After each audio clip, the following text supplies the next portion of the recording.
Sahabat podcast seri Manowari, kembali kita bersua di kesempatan kali ini. Dan konten yang akan kita sajikan adalah terkait dengan UMKM. Nah, sahabat podcast pun tahu ya bahwa sekarang lagi digalakkan bagaimana pemberdayaan UMKM di negeri kita tercinta kali ini. Dan pada podcast kita kali ini, saya akan mengajak Anda untuk mengetahui lebih banyak bagaimana perkembangan UMKM di Kabupaten Manokwari Selatan, Papua Barat. Dan untuk membahas hal tersebut, di studio podcast RI Manowari sudah hadir narasumber kita yang sekaligus tokoh kita, pemimpin Manokwari Selatan, yaitu Bapak Adolf KWS ya. Beliau merupakan PLT Sekda Manokwari Selatan. Selamat bersua kembali Bapak. Terima kasih. Kabar baik Bapak ya? Baik-baik. Sehat Bapak ya? Baik, sehat. Nah, kalau boleh tahu nih Pak, Bapak bisa cerita terlebih dahulu bagaimana perjalanan dari Manokwari Selatan sampai ke RRI Manokwari nih Pak. Biar pemirsa kita. Saya dari Manokwari Selatan seketika dari RRI ketemu saya di kediaman pada hari Rabu ya. Iya. Saya bilang, aduh saya bangga. Selama Mansel sampai usia 12 tahun ini, yang ke-12 tahun ini, pimpinan RRI Manokwari bisa ketemu saya di Mansel. Wah, kami tersanjung nih Bapak. Iya, dan saya berikan apresiasi. Terima kasih. Nah, oleh sebab itu saya, dalam pikiran saya bahwa ada segala sesuatu yang mereka ingin untuk di kabupaten kota lain bisa tahu situasi di Mansel, pembangunannya. Baik Bapak, sekarang kita berbicara tentang UMKM. Iya. Kan sekarang lagi digalakkan tentang bagaimana menggelurakan, memberdayakan UMKM. Karena UMKM merupakan salah satu wujud dari ekonomi kerakyatan. Nah, bagaimana dengan UMKM di Manokwari Selatan, Bapak? UMKM Manokwari Selatan, mulai dari pimpinan pertama, terus keduanya saya, di tahun 2022 dan 2023. Iya. Tidak, di tahun 2021 dan 2022. Iya. Itu sudah berjalan. Sudah berjalan, kami diberikan dana dari pusat bangun pasar modern, pasar masyarakat. Sudah selesai dibangun, yaitu satu di Orasbari, Waranggui, satu di Ransiki di Pantai Raipawi. Tapi dua pasar ini belum difungsikan. Kalau pasar ikan sudah difungsikan. Sekarang bagaimana caranya untuk UMKM ini bisa berkembang? Itu pun dari 2021 itu saya sudah sosialisasi untuk UMKM Manokwari Selatan. Di situ mereka baru mengerti dan paham. Dan di 2021, 22 saya bangun rumah pondok multifungsi, pondok Mama Papua untuk berjualan. Sekarang ini ya saya cuma punya logika waktu masih menjabat Kepala Dinas Perindakop. Bagaimana solusi untuk UMKM ini mau berjalan dengan baik, normal. Pasti ibaratnya seperti bayi yang dilahirkan tidak mungkin mau jalan. Betul. Kita harus tuntun. Oleh sebab itu saya adakan pendekatan kerjasama Provinsi Papua Barat. Ada banyak bantuan-bantuan yang sudah dikasih.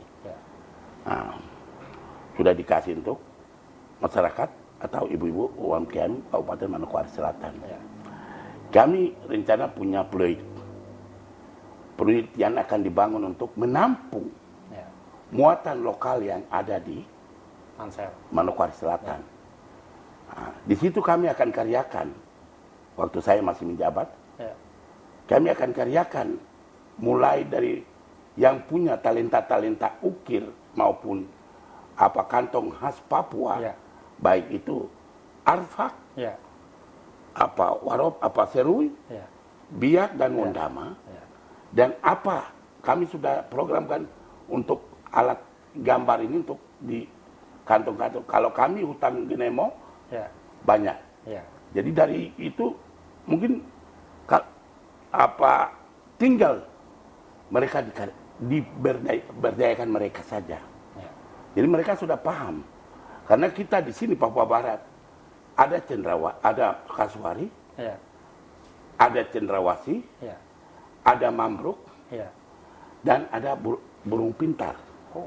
Nah, jadi saya mau ini untuk memang mereka mama-mama ini sudah ini, cuma masih bersifat individu sendiri-sendiri. Belum komunitas. Iya. Nah, saya adakan pendekatan, saya bilang begini, pabrik olahan keripik sudah ada, tuna sudah ada, alat keripik sudah ada, tuna sudah ada, terus ada 6 kelompok yang sudah diberikan, difasilitasi. Nah, cuma saya jelaskan untuk mereka, sekarang pemerintah pusat dan daerah mau berkolaborasi bahwa tanah di mana mama dorang punya kelompok ini sudah supaya kami bangun rumah untuk kelompok-kelompok ini supaya tidak sendiri-sendiri. Iya, tidak sendiri-sendiri. Kalau kelompok sudah dibentuk tapi di rumah si A, pasti tidak jalan. Tapi kalau rumah tersendiri dan alat itu, pemerintah akan pantau terus. Nah, pantau terus. Cuma saya mohon maaf, saya dipindahkan langsung ke PLT Sekda Kabupaten Manokwari Selatan. Tapi semua untuk pendekatan masyarakat dan sekarang untuk UMKM Manokwari Selatan sudah berjalan. Sudah berjalan lewat pasar malam, mereka sudah antusias untuk di ini. Cuma ada beberapa kendala yang ini, pertama pemahaman tentang UMKM itu sendiri, terutama di kita punya mama-mama Papua. Dalam arti begini,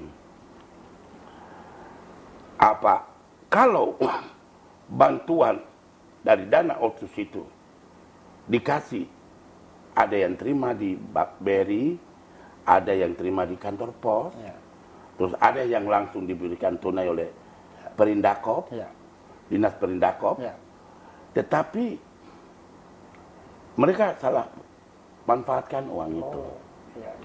Kalau uang itu 1.500.000, ada yang bantuannya 600, itu semasa saya ini. Ternyata mereka tidak pakai maksimal, maksudnya untuk memenuhi maksud daripada atau pemerintah daerah. Nah, ini yang mereka ini. Jadi waktu 2023 ini dan 22 sudah 55 pondok yang saya waktu itu kepala dinas pendidikan sudah bangun. Ya, saya ada programkan anggaran 10 juta per pondok. Pondok itu sudah programkan. Ya, nanti saya cek dulu apakah itu di 2025. Untuk begini, mereka sudah pondok multifungsi ini harus kita adakan ini ke distributor. Distributor, 10 juta berarti kita kasih 5 jutanya di rekening mereka masing-masing. 5 jutanya kita adakan beli gula, supaya mereka jual, supaya rasakan. Nah, rasakan bagaimana merubah hidup mereka. Cuma sudah programkan, tapi belum ada jawaban. Nah, kemudian Pak Sekda, kalau kita berbicara tentang UMKM, pasti ada kaitannya dengan bagaimana perkembangan pariwisata. Nah, apakah ini katakanlah ada dampak dari misalnya semakin banyak kunjungan wisata di Mansel sehingga berdampak di merebaknya atau meningkatnya pendapatan teman-teman UMKM, Bapak. Jadi destinasi wisata di distrik Oransbari sudah dalam tahap pembangunan, sudah mencapai ya 75% lah. Itu sudah ini. Nah, sekarang saya nanti kumpul OPD terkait, kumpul mama-mama Papua ini, ya karena pemerintah pusat katakan bahwa prioritas utama tuh mama-mama Papua. Tapi kalau kita kolaborasi dengan non Papua. Karena kita kalau taruh Pinang 1 hari orang tidak belanja, orang tidak jual ini juga tidak. Akhirnya sudah. Seterusnya dia sudah tidak mau jualan lagi.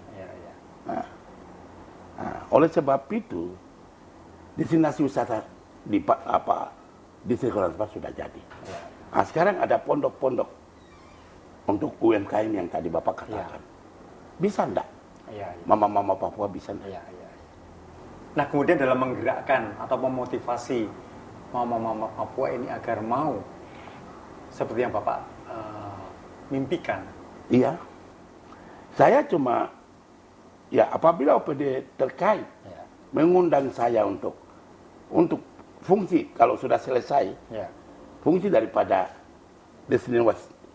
destinasi wisata yang dibangunnya untuk UMKM, pasti saya jelaskan. Pasti saya jelaskan. Saya awalnya tuh waktu di Perindakop saya bilang kapal barang ini, kontainer ini harus dan kapal perintis. Saya mau sampaikan di pesisir pantai distrik Oransbari itu supaya saya mau bangun pondok-pondok mama-mama UMKM ini. UMKM. Kenapa? Supaya yang kebiak belanja ketupat, belanja makanan tradisional ini untuk dengan ikan goreng, sambal, bekal di perjalanan perintis itu. Ya sampai sekarang sudah belum berhasil. Besok destinasi wisata yang tadi Bapak katakan sudah mau selesai. Ya mungkin dalam waktu yang tidak terlalu lama mungkin sudah diresmikan. Karena itu dana DAK. Oleh sebab itu saya sudah berpikir dalam pikiran saya, kalau ini jadi, karena Oransbari adalah daerah trans, apakah mama-mama saya Papua bisa bersaing atau bersaing untuk usaha UMKM ini? Itu tanda tanya masih di dalam hati saya. Berarti masih perlu pembinaan, Pak? Iya, perlu pembinaan. Perlu pembinaan. Nah, kalau menurut pandangan Bapak, sebenarnya produk lokal apa nih, Pak? Yang perlu dikembangkan dan punya daya tarik untuk menjadi pasar yang bagus, Pak, untuk UMKM di Mansel. Jadi kalau destinasi wisata ini baik, di Mansel kan sudah ada produksi susu, coklat, buat coklat jadi bubuk, kopi bubuk, bubuk ini sudah ada. Tinggal mereka ini saja punya kemauan. Jadi seseorang harus, salah satu mama UMKM berhasil itu dari dia punya kemauan. Kemauan saja. Kalau kemauan untuk mau UMKM berhasil, mau jadi pengusaha UMKM berhasil. Saya ini bapak saya mungkin saya minta pensiun cepat. Kenapa? Iya, supaya saya jadi contoh. Saya minta saya pensiun cepat. Biar saya mau usaha kopi kah, putar ST kah, es teh manis kan, gitu. Karena begini, ASN, aduh, siap gerak, maju jalan gerak. Kalau UMKM atau usaha swasta, wah. Nah, kemudian kembali ke tadi Pak, komunitas untuk mama-mama tadi Pak. Iya. Nah, agar ini menggeliat Pak. Iya. Bapak nanti suatu saat ke Mansel, nanti Bapak lihat lahan saya. Bapak lihat lahan saya tanam rambutan, avokat, jeruk manis, kelengking, terus jambu apa? Jambu kristal. Iya, kristal. Bapak nanti lihat. Kenapa saya tanam? Karena pulang jam 3. Masih ada waktu Pak ya? Ada waktu. Saya tanam untuk, karena itu pas bundaran bypass. Pasti. Kalau buah kan, mereka pasti langsung belanja di tempat. Pasti masyarakat ini pasti bagus dia tinggal pegang uang saja. Nah, kemudian Bapak di dalam mengelola usaha kecil mikro menengah atau UMKM ini agar katakanlah tidak merugi, ini bagaimana Pak cara memanage Pak menurut pengalaman Bapak? Saya kalau itu tidak rugi. Tidak rugi, yang penting kita mau tuntun. Seperti awal saya katakan, waktu di Perindakop saya ada program kan satu pondok 10 juta. Saya akan pantau. Pantau. Biarpun duduk di jabatan PLT Sekda dalam sesibuk apapun, pasti. Dan ada yang sudah berhasil, sudah jual pinang, sudah jual kantong-kantong arfak, mereka punya itu. Kadang malam-malam atau sore saya mampir di pondok mereka, mereka bilang, saya mau beli, mereka bilang, jangan, saya bilang tidak, saya beli.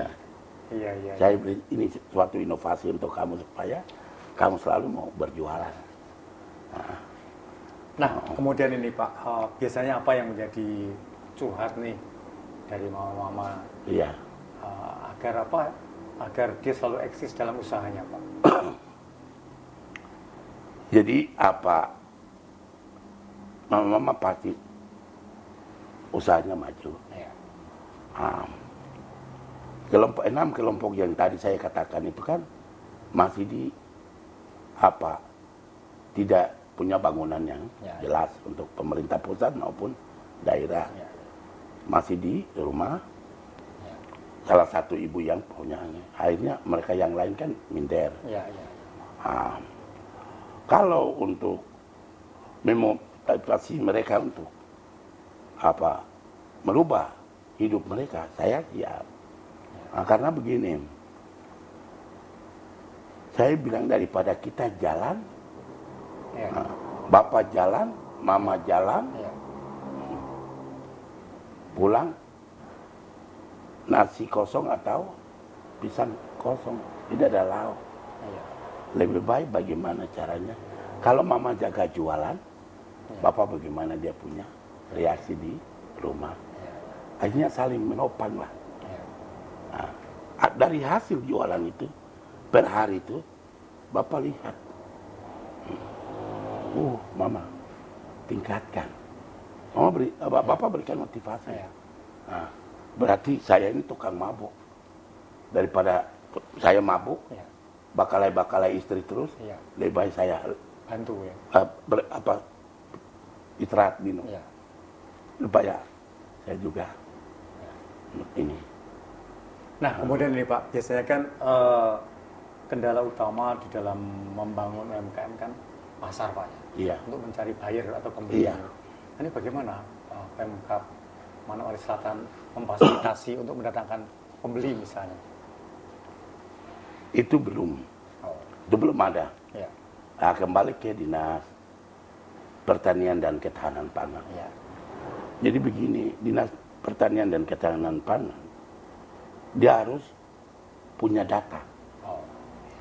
Data siapa di sini yang punya areal tanah yang besar. Terutama para pemilik hak ulayat supaya dia apa kan John Deere-nya apa alat traktornya sudah ada. Ya. Tinggal bagaimana dia datangkan bibit, ya. Terus lahan daripada pemilik hak wilayah itu ya. Dikelola oleh Dinas Pertanian ya. Sampai masa produksi. Ya, ya. Kalau dia tidak tuntun, ya. Tidak bisa. Ada OPD terkait yang bisa membantu masyarakat. Ya. Masa kita belanja orang transmigrasi punya ya, tomat, rica, ya, ya, ya. Tetapi ada suatu inovasi yang coba datangi, ada tim yang datangi ya. Pemilik-pemilik hak wilayah, ya, ya. Baik orang distrik Orang Sebari, ya. Ransiki, Nene. Ya. Jadi 6 distrik ini ada 6 areal pertanian yang ya. Sudah dikelola oleh Dinas Pertanian. Dia kalau sudah mencapai hasil panen, ya. Dinas cuma tanya apa yang Bapak atau Mama amei bahasa daerah. Amei denari rasakan. Hari itu Bapak rasakan. Ya. Dari hasil yang kami bikin kebun. Kalau mereka sudah mengerti, lepas itu cari yang lain. Jadi semacam pendampingan, Pak? Iya, tidak usah pendamping. Cuma monitor mereka. Ya, monitor. Pengawasan pasti berjalan. Ya. Nah, karena mereka masih mengacu pada hidup meramu. Ya. Meramu itu apa? Meramu itu berkebun yang pindah-pindah. Oh ya, nomaden, Pak. Iya. Ya, ya, ya. Pindah-pindah. Tidak menetap. Kalau kita lihat di daerah lain macam Manado, di Jawa, ya. Di Jember, ya. Di Kediri, ya. Kita lihat hutan tebu, ya, ya, ya. Kebun tebu, ya, ya. Terus ada ini jenis-jenis tanaman ya. Yang ini sampai di Terenggalek, ya, ya. Itu tuh ini tanaman apa saja yang ada. Nah, itu yang mereka berhasil di situ. Ya. Bukan jadi pegawai, Pak. Iya, iya, iya. Bukan. Saya sampai di tempat-tempat yang tadi saya sebut itu, saya balik menyesal dan daerah saya Mansel. Seandainya masyarakat dan saya, apa yang nanti saya kembali untuk daerah saya Mansel. Itu saja yang saya pikir. Hanya tidak jadi ya. Saya harus punya lahan. Ya, tanam tanaman yang untuk percontohan, Pak. Percontohan. Kenapa tidak mendatangkan tenaga ahli dari luar, Pak, untuk katakanlah mentransfer ilmu pengetahuan untuk di Mansel ini, Pak? Iya, maksudnya begini. Kalau tanah itu sudah dikelola ya. Dari tahun ke tahun, ya. Lahan itu saja pasti kita datangkan. Ya. Itu untuk mungkin tenaga ini untuk ini, Bapak tanah kamu sudah begini, jadi kita harus kasih pupuknya begini. Nah, tapi kalau di Mansel tidak perlu untuk ini, buang kasbi saja tunggu ada buah isinya kok. Nah, oleh sebab itu tidak ada orang yang dikatakan bahwa dia miskin, tak ada. Itu untuk saya pribadi sebagai putra daerah Papua, saya katakan tidak ada. Dari diri kita sendiri punya keinginan atau kemauan. Jadi pada intinya kalau kita ingin maju apapun usahanya dari diri sendiri, Pak. Niat, iya, keinginan. Niat. Jadi minta maaf saya mungkin jadi anak saya yang kuliah itu saya sudah sampaikan bahwa dia tidak akan jadi ASN. Dia akan berwira swasta. Karena apa? Saya sebagai orang tua sudah sediakan semuanya untuk dia. Malah menciptakan lapangan kerja, Pak. Dia pulang kemari, dia kelola. Bapaknya udah siapkan. Oke. Nah, yang terakhir, Bapak, apa harapan dan pesan kepada UMKM di Mansel ini agar yang mereka bisa maju? Pesan saya, mari UMKM di Kabupaten Manokwari Selatan, mari kita bergandengan tangan mendukung program pemerintah yang ada dan mau merespon apa yang dilakukan oleh pemerintah daerah Kabupaten Manokwari Selatan. Apabila kita di Manokwari Selatan mau merubah hidup kita seperti mau hidup ekonomi kita berubah, mari kita sama-sama bergandengan tangan, karena daerah Manokwari Selatan penuh dengan susu dan madu. Kembali ke masyarakat kita sendiri dan kita mau kelola tanah kita dengan baik. Baik, sahabat podcast RRI Manowari, demikian tadi perbincangan kita dengan Bapak PLT Sekda Kabupaten Manokwari Selatan. Terakhir, Acemo. Noyamo. Okay.